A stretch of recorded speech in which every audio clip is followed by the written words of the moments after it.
நித்த நித்த நெல்லு சோறு நெய் மணக்கும் கத்திரிக்கா நேத்து வச்ச மீன் குழம்பு என்ன எனக்குதையா. அனைவருக்கும் வில்லேஜ் கெழுத்துப்படி சார்பாக முதற்கண் வணக்கம். உங்களால் வளர்ந்து வரும் உங்களின் ஒருவன் மேலமாகனம் நெல்லியா நாச்சியப்பன். நண்பர்கள், இன்னைக்கு நம்ம வில்லேஜ் கெழுத்துப்படி ஸ்டைல்ல நம்ம மீன் குழம்பு தயார் பண்ணியிருக்கோம். நல்லா காரசாரமா மசாலாவை நல்லா வதக்கி இதுக்கு பிறகு அரைச்சு மீன் குழம்பு வந்து நம்ம தயார் பண்ணியிருக்கோம். இந்த மீன் குழம்பு எப்படி தயார் பண்றதை பாக்குறதுக்கு முன்னால நமது வில்லேஜ் கெழுத்துப்படி சேனல்ல புதுசா பார்க்கக்கூடிய நண்பர்கள் தயவு செய்து லைக் பண்ணுங்க, மறக்காம சப்ஸ்கிரைப் பண்ணுங்க, உங்க நண்பர்களுக்கு ஷேர் பண்ணுங்க. அப்பதான் நம்ம போடக்கூடிய வில்லேஜ் கெழுத்துப்படி சேனல் உங்களுக்கு வந்து சேரும். வாங்க இப்ப நம்ம வில்லேஜ் கெழுத்துப்படி ஸ்டைல்ல பண்ண மசாலாவை வதக்கி அரைச்சி செய்த மீன் குழம்பு தயார் பண்ணி விடுவோமா?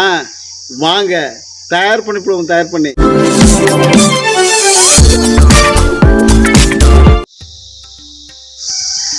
1 கிலோ கும்பலா மீனை வச்சு நம்ம வில்லேஜ் கெழுத்துப்படி ஸ்டைல்ல நம்ம ஒரு மீன் குழம்பு வந்து தயார் பண்ண போறோம். மசாலா ஒன்று ரெடி பண்ண வேண்டியிருக்கு. அதுக்காக மண்கடாயை வச்சுக்கிறேன். மண்கடாய் நல்லா காய்ச்சிருச்சு. 3 தேக்கரண்டி கடலை எண்ணெய் சேர்த்துக்கிறேன். குளிச்சு அலசிய சின்ன வெங்காயம் 100 கிராம் சேர்த்துக்கிறேன். மீன் குழம்புக்கு சின்ன வெங்காயம் சேர்த்தாதான் அப்படி இருக்கும். போட்ட சின்ன வெங்காயத்தை நல்லா எண்ணெயில அப்படியே வதக்கணும். வதக்கி பூண்டு 15 பல்ல உரிச்சு பூண்டு சேர்த்தாலும் மீன் குழம்பு ஒரு வித்தியாசமான ஒரு டேஸ்டா இருக்கும். அதனால பூண்டு சேர்த்துக்கிட்டுருவோம். இந்த மாதிரி மசாலா நம்ம ரெடி பண்ணி அரைச்சு மீன் குழம்பு நம்ம செய்தோம்னா அவ்வளோ ஒரு ருசியா இருக்கும். குறுமிளகு அரை தேக்கரண்டி சேர்த்துக்கிறேன். அதே போல் நம்ம மிளகு சேர்த்து நம்ம பண்ணோம்னா ஒரு வித்தியாசமான ஒரு டேஸ்ட்டாக இருக்கும். அதனால தான் நம்ம மிளகு வந்து சேர்த்துருக்கோம். மிளகு நல்லா காரத்தன்மை உள்ளது. அதே போல் மிளகு குளிர்காலத்தில் சாப்பிட்டோம்னா நம்ம உடம்பை சூடாகும். கோடை காலத்தில் சாப்பிட்டோம்னா உடம்பை வந்து குளிர்ச்சியை வைக்கக்கூடியது வந்து மிளகுடைய தன்மை. மிளகு ஒரு அற்புதமான ஒரு மருந்து. அரைத்துண்டு இஞ்சியை நல்லா தூள் நீக்கி அலசி சின்ன சின்னமாக இப்போ சேர்த்துக்குவோம். அப்படியே இஞ்சியை இஞ்சி சேர்த்து நீங்கள் மீன் குழம்பு தயார் பண்ணி பாருங்க. அடடா அப்படி மீன் குழம்பு சாப்பிடல அப்படி இருக்கும். காரத்துக்கு 4 பச்சை மிளகாய் அலசி ஒடிச்சு சேர்த்துக்குவோம். 3 எனக்கு கருவேப்பிலையை உருவி சேர்த்துக்குவோம்.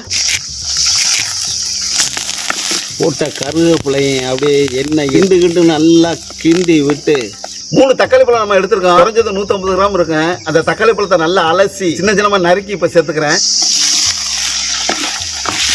சேர்த்த தக்காளி பழத்தை நல்லா வதக்கி விட்டு நம்ம சேர்த்த மசாலாவை 3/4 தரத்துக்கு எண்ணெயில் வதக்கினா போதுமானது. நல்லா தக்காளி பழத்தை எண்ணெயில் நல்லா வதக்கிட்டோம். தக்காளி பழம் நல்லா குழஞ்சிருச்சு.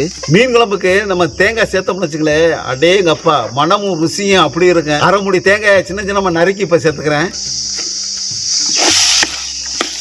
நம்ம தேங்காயை தனியாக அரைச்சி மீன் குழம்புல சேர்க்கலாம். ஆனால் இந்த மாதிரி நம்ம எண்ணெயில் வதக்கி நம்ம சேர்க்கையில் தேங்காயுடைய அந்த எண்ணெய் வந்து வெளிப்படும். அப்போ ருசி வந்து ஒரு வித்தியாசமாக இருக்கும். அதனால தான் நம்ம எண்ணெயில் தேங்காயை வதக்கிறோம். மீன் குழம்பு மசாலா நீங்கள் ரெடி பண்ணையில் கொத்தமல்லி தலை போட்டு நீங்கள் வதக்கி அப்புறம் அரைச்சி சேர்த்து பாருங்க. குழம்பு அடடா. கைப்பிடி அளவு கொத்தமல்லி தலையை எடுத்து நல்லா அலசி சின்ன சின்னமாக நறுக்கி சேர்த்துக்கிறேன். மீன் குழம்புக்கு மசாலா சேர்த்து அனைத்து பொருளும் நல்லா எண்ணெயில் நல்லா வதக்க நல்லா வதக்கிக்கிட்டோம். இனிமேல் நம்ம ஆற வச்சு இனிமேல் மிக்சியில் வந்து நம்ம அரைச்சிக்கிற போகிறோம். இப்போ எடுத்துருவோம். நம்ம மீன் குழம்பு தாளிக்க வேண்டியது இருக்கு. அதுக்காக மண்கடாய் வச்சுக்கிறேன். மண்கடாய் நல்லா காஞ்சிருச்சு. 2 தேக்கரண்டி எண்ணெய் ஊற்றிக்கிறேன். மீன் குழம்புனாவே நம்ம வெந்தயம் சேர்த்தாதான் அப்படி இருக்கும். எண்ணெய் நல்லா காஞ்சிருச்சு. அரை தேக்கரண்டி வெந்தயம் சேர்த்துக்கிறேன். வெந்தயம் நல்லா பொரியணும். வெந்தயம் பொரிஞ்ச பிறகுதான் நம்ம எதா இருந்தாலும் சேர்க்கணும். வெந்தயம் நல்லா பொரியல அப்படின்னா கசக்கும். நல்லா வெந்தயம் வந்து நல்லா பொரியணும். வெந்தயம் நல்லா பொரிஞ்சிருச்சு பாருங்க. கலரும் மாறிடுச்சு. கோல்டன் கலர்ல நல்லா மாறிடுச்சு. இதோட சீரகம் 1/4 தேக்கரண்டி சேர்த்துக்கிறேன். சேர்த்த சீரகம் நல்லா வெடிக்கிறேன். மீன் குழம்புக்கு சேர்த்த வெந்தயம் சீரகம் நல்லா பொரிஞ்சிருச்சு. முடிச்சு அலசிய சின்ன வெங்காயம் 50 கிராம் இப்ப தாளிக்கிறதுக்கு சேர்த்துக்கிறேன். சின்ன வெங்காயத்தோட 2 எனக்கு கருவேப்பிலையை உருவி சேர்த்துக்கிறேன். கருவேப்பிலையை நல்லா மனசார நல்லா சேர்த்து விட்டு சின்ன வெங்காயத்தை நல்லா அப்படியே எண்ணெயில் வதக்கி விட்டு சின்ன வெங்காயம் எண்ணெயில் நல்லா வதங்கி சின்ன வெங்காயம் அந்த எண்ணெயை வந்து உள்ளுவாங்கையில் மீன் குழம்பு சாப்பிடையில் அடாடாடா அவ்வளோ அருமையாக இருக்குங்க. வெங்காயம் நல்லா ஒரு 3/4 தரத்துக்கு நல்லா வதக்கணும். அப்படியே கண்ணாடி பாத்தில் வெங்காயம் நல்லா வதக்கிட்டோம். கும்பலா மீன் குழம்புக்கு எலுமிச்சம்பழம் சைஸ் புளியம்பழத்தை நல்லா 1/2 மணி நேரம் 4 லிட்டர் தண்ணியில் நல்லா ஊற வச்சுருக்கேன். நல்லா கரகரன்னு ஊற வச்சு நல்லா கரைச்சிட்டோம். அந்த சக்கையை வந்து தூக்கி எறிஞ்சிடுவோம். அந்த கரைச்ச புளி தண்ணியில் அரை தேக்கரண்டி மஞ்சள் தூள் சேர்த்துக்கிறேன். நம்ம வைக்கிற மீன் குழம்பு நல்லா காரசாரமாக இருக்கிறதுக்கு 1/2 தேக்கரண்டி மிளகாய் தூள் சேர்த்துக்கிறேன். மல்லி, சீரகம், சோம்புத்தூள் எல்லாம் கலந்து அரைச்ச தூள் 1.5 தேக்கரண்டி சேர்த்துக்கிறேன். இந்த மாதிரி மசாலாவை நல்லா கரைச்சி நீங்கள் மீன் குழம்பு செய்து பாருங்கள். ஒரு வித்தியாசமான ஒரு ருசியாக இருக்கும் மீன் குழம்பு. பாருங்கள், நல்லா கரைச்சிக்கிட்டோம். இந்த மாதிரி நல்லா கரைச்சி வச்சுக்கணும். கரைச்ச புளி தண்ணி மசாலா வந்து சேர்த்துக்குவோம்.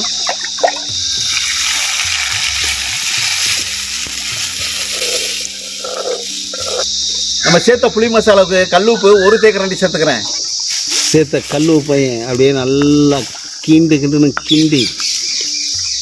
மீன் குழம்புக்கு நம்ம செய்த மசாலா நல்லா ஆறிடுச்சு. இப்போ மிக்சியில் வந்து அரைச்சிட்டு வந்துடுவோம். மிக்சி ஜாரை எடுத்து ஆறின மசாலாவை அரைச்சிக்கிட்டுருவோம். மிக்சியில் சேர்த்த மசாலாவை நல்லா மை போல நல்லா அரைச்சிக்கிட்டோம். மண்கடையில் சேர்த்த புளி தண்ணி மசாலாவோட அரைச்ச மசாலா வந்து இப்போ சேர்த்துருவோம். சேர்த்த மசாலாவை அப்படி கிண்டி விட்டு இப்போ நல்லா கொதிச்சு நல்லா வத்தட்டும்.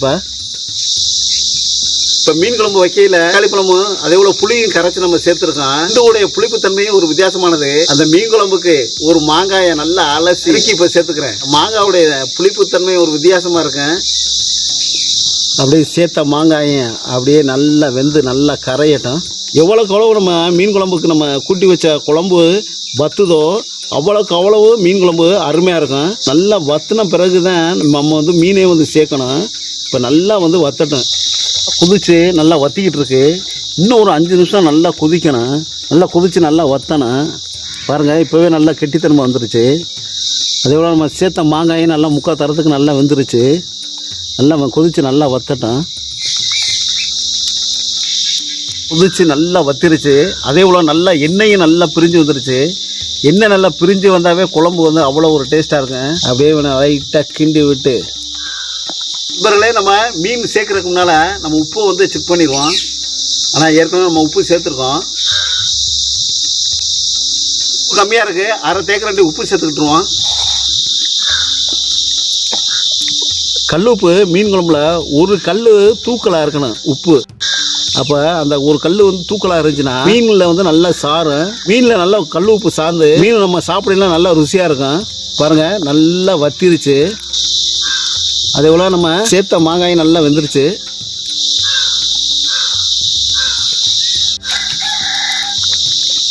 அடடா, நம்ம மீன் குழம்பு சேர்த்த மசாலா நல்லா கார சாரமாக நல்லா கொதிச்சு அடேங்கப்பா வாசம்னா வாசம் அப்படி வந்துக்கிட்டு இருக்கு. 2 தட்டு சாப்பிடலாமா 3 தட்டு சாப்பிடலாமா அப்படின்னு இப்போவே மனசு தோணுது. 1 கிலோ குமுலா மீனை நல்லா சுத்தம் செய்து நல்லா மஞ்சள் தூள் போட்டு நல்லா 1க்கு 2-3 முறை அலசி இப்போ நான் சேர்த்துக்கிறேன். அப்படியே ஒன்றா சேர்த்துருவோம். இந்த மீன் வேணாலும் பயன்படுத்திங்க. இதே மாதிரி நீங்கள் மீன் குழம்பு தயார் பண்ணி சாப்பிட்டு பாருங்களேன். அடாடா,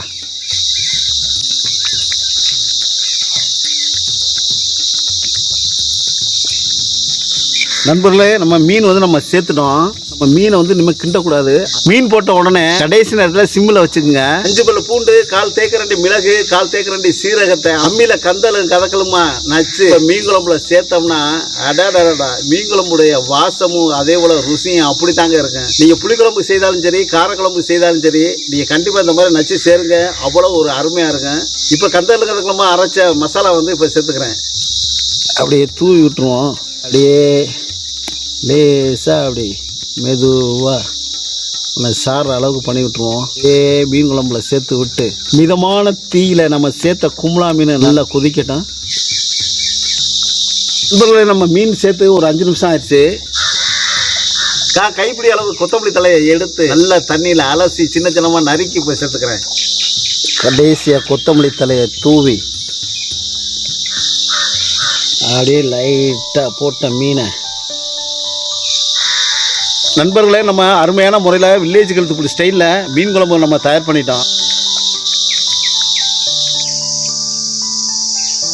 மீன் குழம்பு ஊற்றுறதுக்கு கூழில் அப்படியே ஒரு குழியை பறித்து நண்பர்களே, இனிமேல் நம்ம சாப்பிட வேண்டியதான். நீங்களும் வாங்க. அப்படியே கூழோட மீன் குழம்பு சாப்பிட்டா எப்படி இருங்க. அப்படியே கேப்ப கூழில் மீன் குழம்ப அப்படி நல்லா பரட்டி கொடுத்து அப்படியே மீனை எடுத்து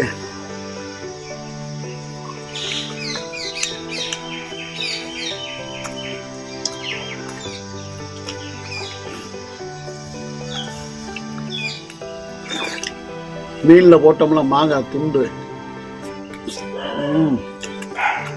மாங்காய வித்தியாசமாக இருக்குது மீன் குழம்பு போட்டோம்னா.